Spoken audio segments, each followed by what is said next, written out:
This is Andi Purewal for Boxing News. I'm joined by trainer Buddy McGirt over here in Liverpool. Buddy, always a pleasure. How are you? I'm great. I can't complain.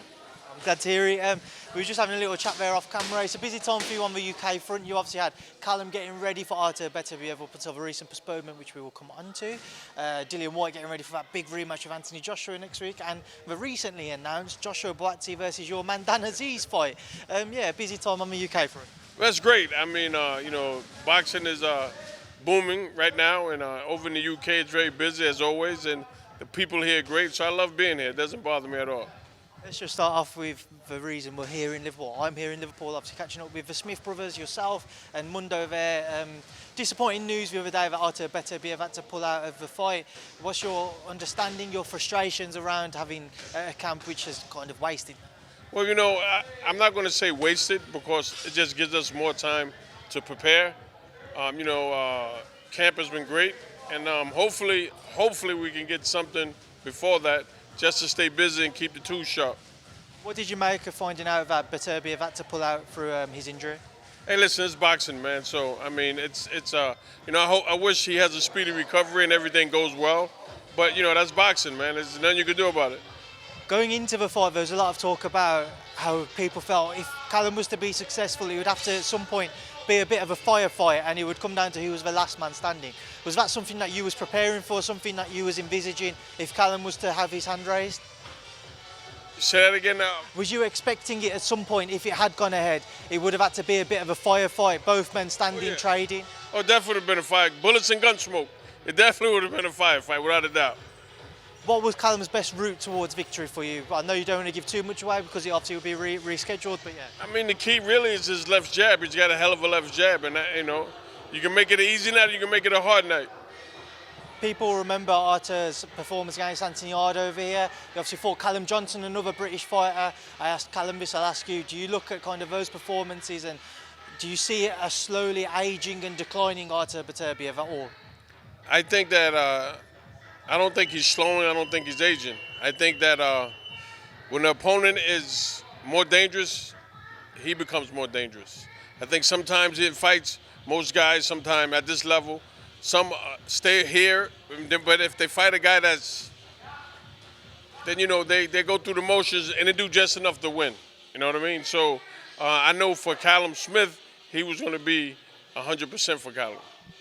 Speaking with Callum again earlier, obviously on the back of a disappointment that the fight's been postponed, he said he wants to still try and get out, have kind of an interim fight whilst Artur recovers. Are you on board with that? Do you echo those words? I'm on board with it 100%.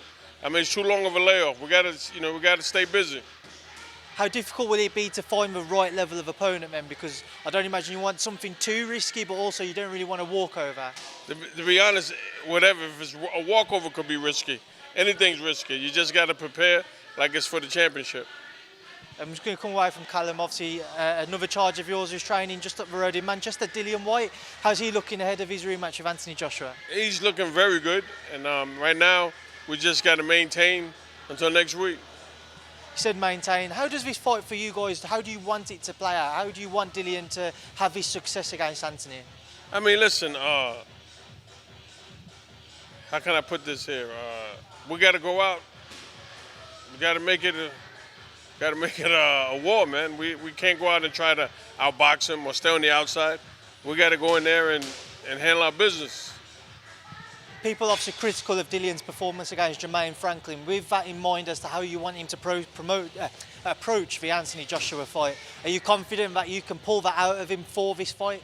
His mindset is different, and everything is totally different for this fight. It's a whole new different ball game, and everybody's going to see next week. We haven't obviously seen that kind of the back and forth that we saw in the first fight, the heated rivalry so far that we saw in the first fight. Is it something you've spoken about with Dillian, not to let his emotions get on top of him if it does start to get to that point next week? We don't even talk about the fight. When we're in the gym, we do what we got to do, and when we're done in the gym, we talk about something else.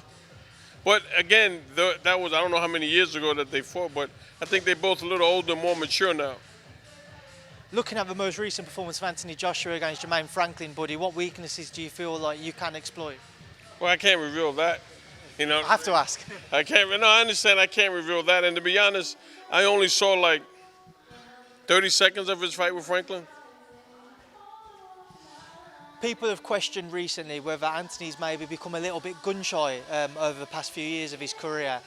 Do you feel like that might be the case? Whether you do or you don't, well, sorry, if you do you feel like that's something that Dillian can capitalise on and look to punish him for?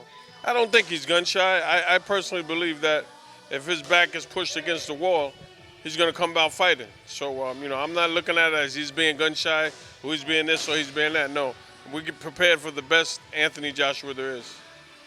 Is this a fight where the loser kind of has to assess whether or not they've got a future in the sport? That I can't answer, you know what I mean? I can't answer that right now because there's fights where guys who's supposed to win lose, you know what I mean? And they continue and get back on top again. So I really, you know, that's something I can't determine. I saw Deontay Wilder in Las Vegas last week and he said Anthony Joshua fight in January. Obviously he's got Dillian first on August 12th. Do you think AJ is overlooking the challenge of Dillian? I think a lot of people are overlooking Dillian, to be honest with you, but that's okay though. That's the way the sport is. Just kind of moving away from Dillian and Anthony Joshua's rematch, the Azeez fight with Joshua Buatsi. That is a great domestic fight, one which everybody's looking forward to. Walk me through what you're expecting when they step between the ropes. One heck of a fight. I mean, last year I want to say they sparred a few times. You know what I mean? And I was like, damn, that guy can fight. You know what I mean? And now here we are, we're fighting him. What can you tell me about that sparring? It was, to be honest with you, the first 2 times they sparred, he beat the hell out of Dan, I ain't gonna lie. But then Dan started picking it up, you know what I mean? Dan started picking it up, and then it started becoming a little even. But the first 2 times they boxed, I gotta honestly say that he got the best of Dan, I'm not gonna lie. You know what I mean? But Dan started making adjustments as we went on. Going into this fight, Buddy, people seem to slightly favour Dan because he's been more active, he's been on a very good run, whereas Joshua Buatsi, he hasn't been as active, and also his performance against Pavel Stepan raised a few question marks. Do you understand why people might slightly favour Dan, or do you disagree with that? You know what? I mean, they could have a point, but then again, you know, certain fighters, when you fight certain people, you rise to that level. You know what I mean? And I know Bomac is going to rise to the occasion for Dan Azeez. He knows what he has to do, so I'm quite sure he's going to do it. And we know what we have to do, and we're going to do it. What do you have to do to be successful? I can't reveal that, but we just got to get in there and beat Dan Azeez, and we'll be all right. Dan certainly had to come up the hard way during his career, Buddy. He's gone through the domestic route and he's certainly built up a great name for himself across the UK. How much does he deserve this opportunity to headline an event and to potentially showcase himself as being one of the best light heavyweights in the UK at least? I mean, I like the fact that it wasn't handed to him, that he earned it the hard way. I love that because that makes him want it more, you know what I mean, than if it was handed to him on a silver platter. So, I mean, look, they both won it, and I think it's a great fight for boxing. We touched on the sparring earlier. Usually I know people say sparring is different to when you've got the smaller gloves on and when you're in the ring, but because they sparred so recently, can you take more away from it than say if they'd have sparred 4, 5, 6 years ago? I can. I mean, I can. I saw what I needed to see in those 4 sparring sessions. I know you don't want to give too much away from those sparring sessions, Buddy, but just moving forwards, or moving backwards rather, last week or this weekend just gone, we saw a terrific fight between Terence Crawford and Errol Spence, which saw Terence Crawford crowned undisputed champion, a pretty dominant display from him. What did you make of what we saw in Las Vegas? Listen, I've been telling people for years, I've been saying it for years, that Crawford was the best at 147. And a lot of people say you're a hater, you're this, you're that. I'm like, I'm just a realist, man. The man can fight. I mean, he can fight, and there's no ifs, ands, or buts about it. You know what I mean? Not taking nothing away from Errol Spence. I mean, you know, he put up, the best he could that night. You know what I mean? But that night, Terence Crawford beats anybody that night. Was you surprised by just how dominant it was from Terence? No, not at all. I mean, I tell everybody, you know, you can look at a guy. You get guys that can box, guys that can punch, but this guy can do it all. He can fight, man. And a lot of people, oh, well, he fought. Man, listen, he can fight. And he fights, he does just enough to beat whoever's in front of him. I mean, so he knew that when he fought Errol Spence, he had to show the world, I'm the man, and he did. People were questioning, Buddy, whether or not the fight could have been stopped earlier. Was you thinking it could have been? Yeah. I mean, there was a point that, personally, I would have told him, look, go out this round and give it all you got. And if you don't do it, I'm stopping the fight. How early into the fight would you, or how late into the fight would you have done I would have that? done this like after the third or fourth round. Could you see it going like that after that early on? He got knocked down in the second round with the jab. It was over. You can look at the way that Errol, the way his punches were coming. They had no snap on them, no spark. I mean, they were in slow motion, and once Terence starts walking towards you, look, I said in the interview a few weeks ago, if you see Terence Crawford stay southpaw for 3 straight rounds, game is over. What would you put that down to when you mentioned Errol not having that snap in his jab or in his punches? Is it simply a case of time catching up with him, not being active, the injuries that he suffered outside of the ring? You know what, I can't answer that. Only him and God knows. Any interest in the rematch? Me personally, I mean, I think Terence, no, because it's not going to be any different. There's always a fighter that has your number. I mean, I don't care what anybody says. There's always that one guy that has your number. And Crawford's got his number. Just kind of moving away from Terence and Errol Spence Jr. Keep your thoughts on a couple of the topics. Obviously, we've got Liam Beterbiev-Smith over there getting ready for Chris-Eubank Jr. rematch. I know you've been in and around camp. Even though you don't train him, how's he been looking? It's looking very well. It's going to be the same as the first fight. Nothing's going to change. Only thing that's going to change is the date and the venue. That's it, but it's going to be the same result. One thing that has changed, Eubank Jr. has announced that he's linked up with Bomac. What do you make of that move on Eubank's behalf? And also only doing it a month before the rematch? I mean, I can't, I don't know. You know, I really don't know about that, you know what I mean? It doesn't matter. You know what I mean? Liam's got his number. Can he make a difference announcing a new trainer only a month away from a fight? I mean, he could, but is it going to help in the fight? I don't think so. Just on the trainer front and kind of linking back to last weekend, people have been a little critical of Derrick James. Obviously, we had that fight with Errol Spence. Frank Martin had his critics a couple of weeks before. Anthony Joshua had his critics after the Jermaine Franklin fight. Do you think it's unfair or unjust that maybe Derrick's getting or receiving this criticism now? Listen, Derrick James is a very good trainer.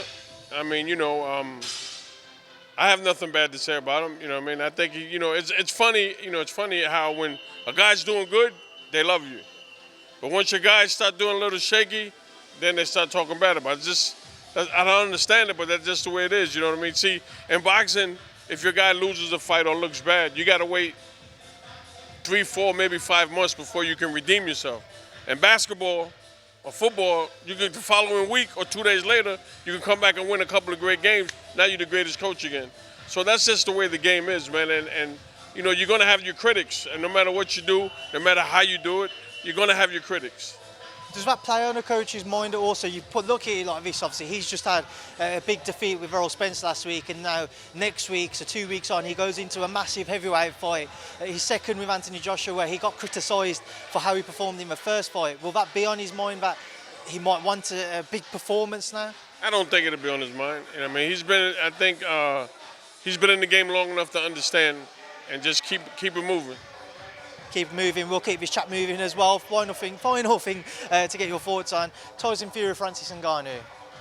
Your thoughts, buddy? Interested, not interested? This crossover. The guy that he's fighting, I've never seen him fight, and I don't know anything about him, so I can't really elaborate on it because I don't know anything about the guy. That's fair enough, buddy. And we will leave that there now, and I'll leave it to obviously. In fact, we won't. We've got one more to touch on. Former man of yours, Derrick Chisora. He's fighting Gerald Washington next week. Just your thoughts on Derrick returning to the ring.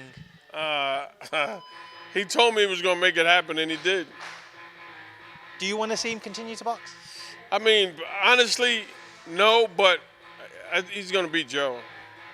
That's fair enough, buddy. And we'll leave that there now. Leave you to enjoy the rest of your day. And obviously your journey over to catch up with Dillian. Thank you. Thank you very much.